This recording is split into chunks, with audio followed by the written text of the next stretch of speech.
All right. Unit 4, Chapter 2, Lesson 1.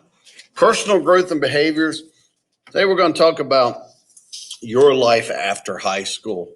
What are your plans?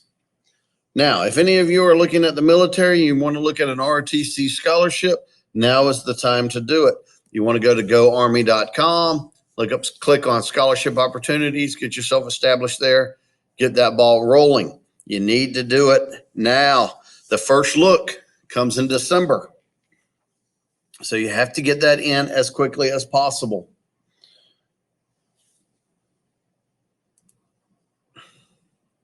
Today's essential question is, how will you manage your challenges in life after high school? What are you guys going to do after high school? Some will go to college, some will go to work. Some of you are going to continue to live with your parents your entire lives. Yeah, that's not going to work because remember, parents were a lot older than you are. That means we're probably going to die before you. So at some point, you guys really need to learn to stand on your own 2 feet. Stop letting mom and dad run your rules. And by that, I mean, get out of the house, because as long as you live in their house, it's their rules. Start making your own rules. Get in your own apartment. So let's look at personal responses to tough situations. What kind of choices and decisions will you guys be faced with after high school? You're going to be looking at college, apartments, you're going to bills. All right. You're going to have car payments, insurance, relationships, all kinds of things are going to be coming after you guys. I'm sure y'all come up with some of your own. So what do you know about life skills? What do you guys know about paying rent? What do you guys know about working a job? How am I going to do it? How do I write a check to pay these bills?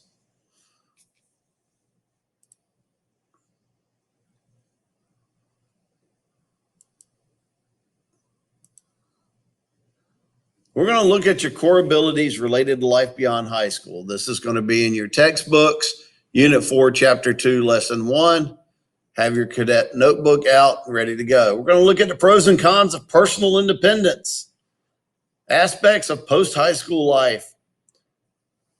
And we're going to look at keywords. What's an academic advisor?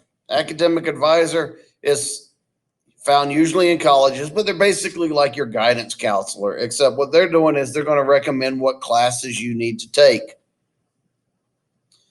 Academic organization, colleges, etc. Probation, academic probation. What happens is a lot of colleges, if your grade point average gets too low, they put you on academic probation. If you do not get your grade point average back up by the end of that semester, then they will kick you out of college. You don't get to keep going as long as you pay the bill. They're going to hold you accountable. They're going to have that accountability thing. You're going to look at credits, and I don't mean like credit cards. I'm talking about college credits, just like you guys had certain credits that you needed to graduate. Fraternities, and oddly enough, there at the bottom, sororities. Fraternities and sororities, there are service fraternities and sororities, and there are social ones. People you hang out with that foster family life. Service fraternities, which rely a lot on community service. Hazing, which is illegal. That is belittling or abusing people who want to be a member of their organizations. International organizations. There are intramural athletics that you do on campus. Off-campus housing versus on-campus housing. Off-campus housing means you get an apartment. Maybe you have to share your apartment in order to pay the bills. On-campus housing, you'd be staying in the dorms. There are political organizations. There are things like the Young Republicans and the Young Democrats. Professional organizations. Those are organizations you join that have something to do with what profession, what job you want to do, what career. They're religious organizations. Residential advisor, or your RA. They live in the dorms. Their job is to help you in the dorms, keep peace in the dorms. Service organizations do community service, and social organizations where they just get together socially. Remember your JRTC core abilities. Build your capacity for lifelong learning. I want you guys to be able to learn your entire lives. Communicate using verbal, nonverbal, visual, and written techniques. You guys should have gotten a lot of that in the last couple of years. Take responsibility for your actions and choices. You guys have heard these a lot. Do your share as a good citizen in your school, your community, your country, and the world, and treat yourself and others with respect. And finally, apply critical thinking techniques. Remember, ask why something is the way it is.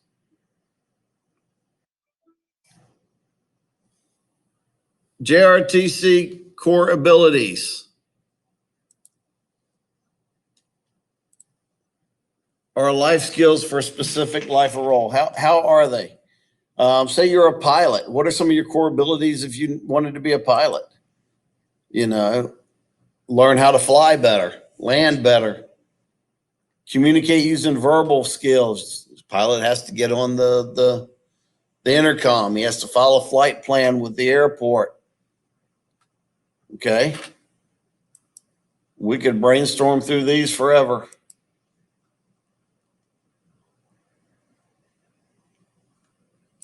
You guys should see throughout your life those core competencies.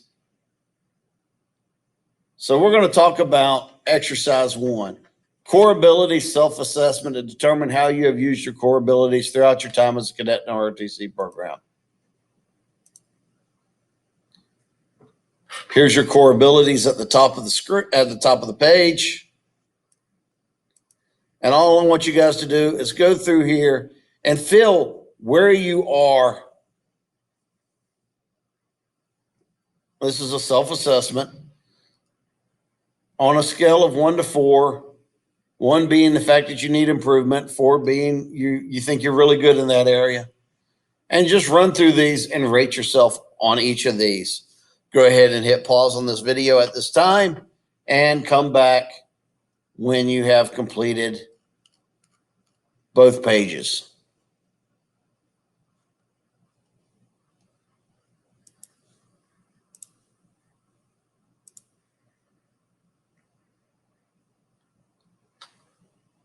Now, let's look back.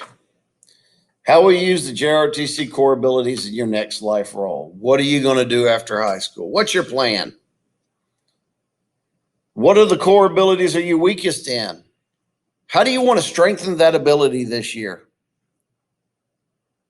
How do you want me to help you strengthen that ability this year?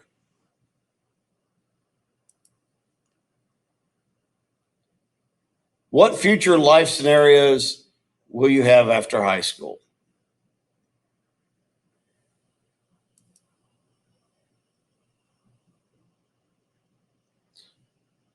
Go ahead, take this time, read through the student text and the workbooks. Put your stuff together. Go ahead and review the sections. Develop a post-graduation scenario.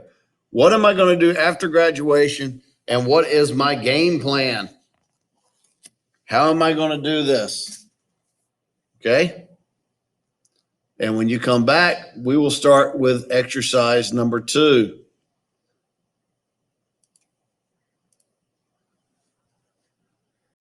All right, let's review exercise number 2. Your life, your goals, and opportunities that lie ahead of you. What are they? Do you think you're going to get distracted? Some of you, I am sure you said yes.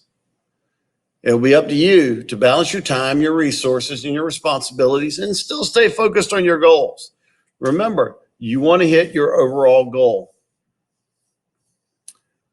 So let's look at this worksheet to define a person, a goal. For a person who has already graduated from high school and is now either at college, going to college, entering the workforce, or has selected another career pathway option. So I want you guys to brainstorm this. Come up with a character. We're going to say it's a male. He's in college, so that'll make him, we'll call him 19. away at college. We'll say he's at college.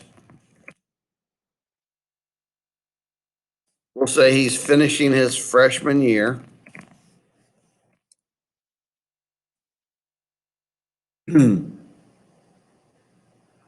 So he's going to be living in the dorms. And we'll say he has no scholarship and working. Because let's face it, that is a real situation. So, what are we going to develop for his SMART goal? Well, one of his top priorities is going to be what? Paying for college. So, he's got to pay tuition and fees. A lot of colleges are, they're allowing freshmen to drive this year, but they're charging them $300 a semester for driving fees. Okay. So that's a SMART goal. Is that specific? Yes. Let's make it a little more specific. Save, earn, have enough money to pay that tuition and fees. Is it measurable? Yes.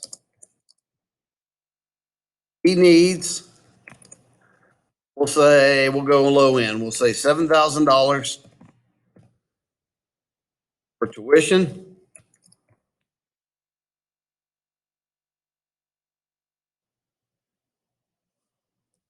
He's going to need another $2,000 for lab fees, parking, etc., meal plan. Okay. For a total of $9,000.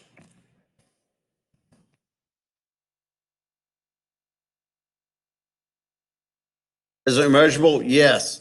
So he needs to figure out how much he needs to save per month. Is it attainable? Does he have a job? What did we say? Freshman year job? Okay, so he has a job, right? We said he's working right there. So he has a job. Yes. How much does he get paid? Okay. How much is he getting paid? We don't know right offhand. Make up a number. We'll say he's getting,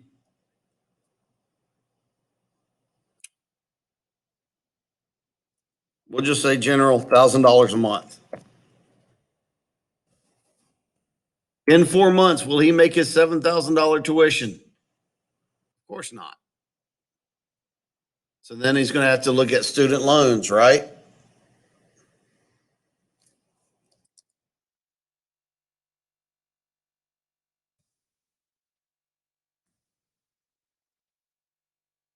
Is it obtainable? Sure it is. But how? He's going to have to rely on these student loans. So results, he can attain his goal using student loans. How will he know what his results are? He will have earned or borrowed $9,000 by the end of the previous semester. Okay, so he's planning in advance. Now, where's he going to have a problem? Time frame. 1 semester. So, what's the situation that he's facing that will impact their goal? How about this one? Dating, meals, entertainment, car payment, car insurance. He's living in the dorm, so he doesn't have any rent. Okay. So he's going to be looking at having to use a larger student loan, obtaining larger student loans just to make his ends meet. And you guys can fill this out however you guys want. and come back to it.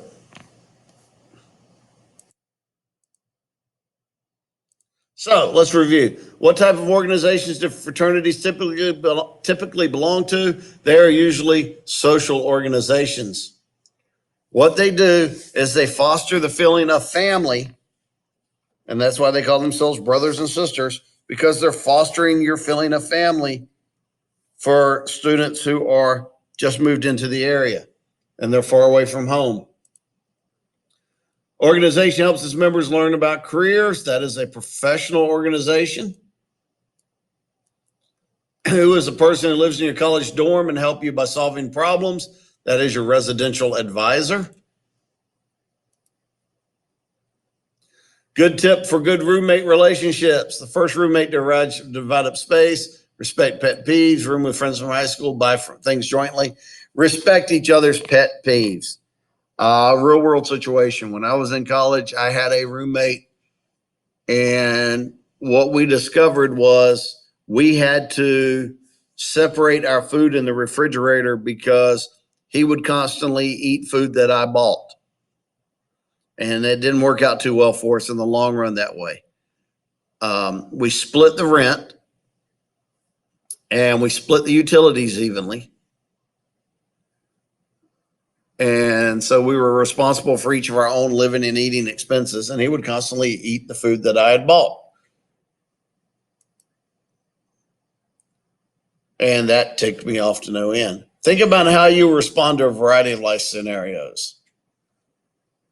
You guys have seen this poster. It's sitting in my classroom.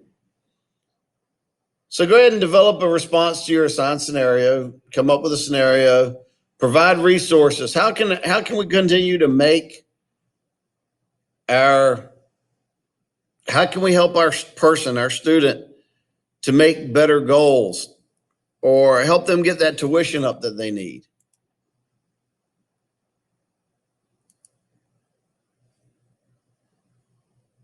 Now let's talk about you guys. What are challenges you may run into after high school?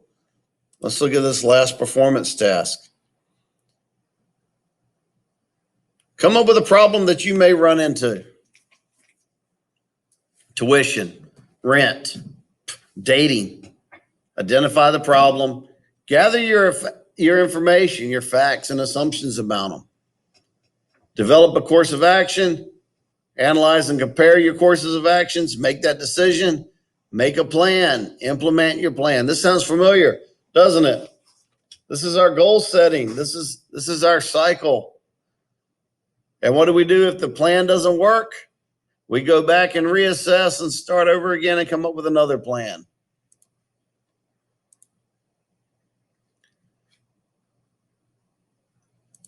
And that's it for today. Short class, a lot of writing. So I want you guys to work on those handouts and come up with plans for you. I want you guys to take exercise number 3. Remember, in the first of the class, we talked about what your plans were after high school. I want you guys to take exercise number 3 and identify the steps that you need to take to make your after high school plan happen. Submit that into your portfolio or copy, scan, and email to me here, and I will put it in your school portfolio here. All right? Enjoy the rest of your day.